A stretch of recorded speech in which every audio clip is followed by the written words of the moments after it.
I want to offer my condolences to Aki Abe, the wife of former Prime Minister Shinzo Abe, and to the rest of his family and loved ones. Our thoughts are with you and with the people of Japan today.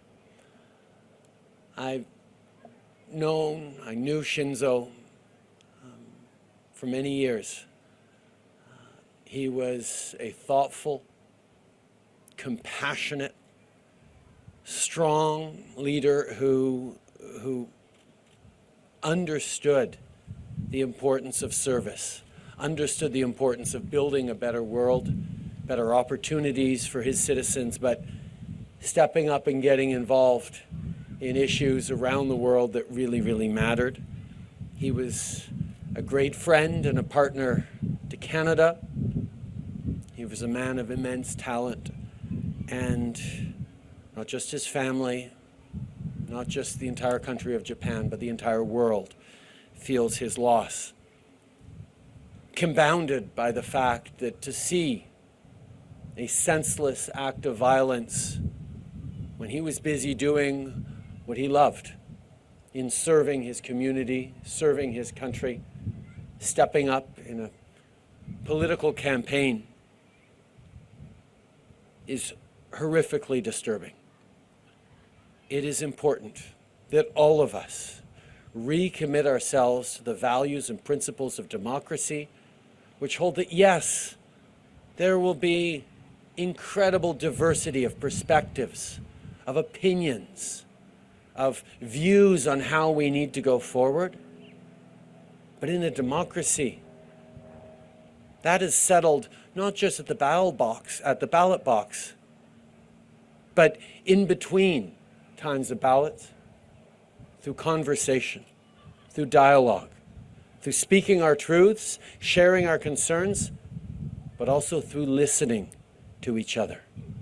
And we must all join together in condemning and pushing back against any threats of violence, any threats of intimidation and division that undermine the public space that we occupy in a democracy in which we all feel safe to contribute, to share, and to serve.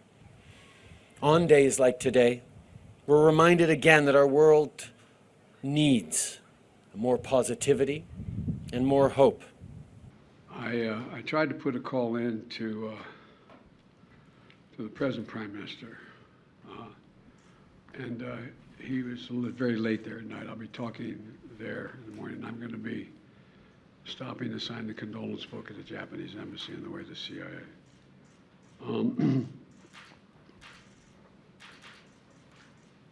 This hasn't happened in Japan in decades and decades. I'm told all the way back to the late 30s, the mid-30s.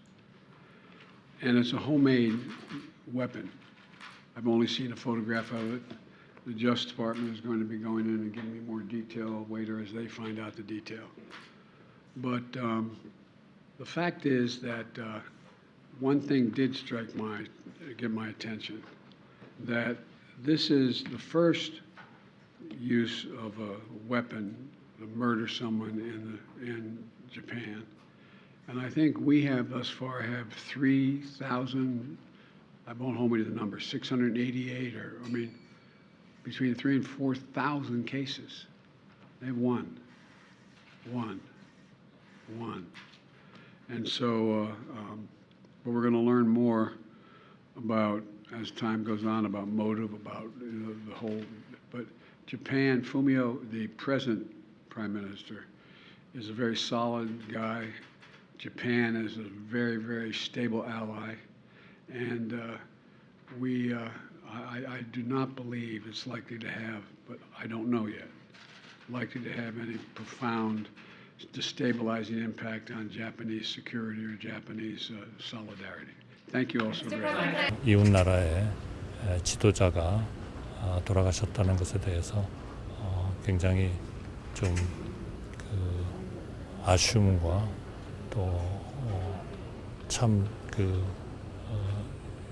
이 동북아를 위해서는 노력을 열심히 하시다가 결국 돌아가셨다 해서 상당히 아쉽고 또 그 가족들한테 진지한 조의를 또 위문을 드리고 싶습니다.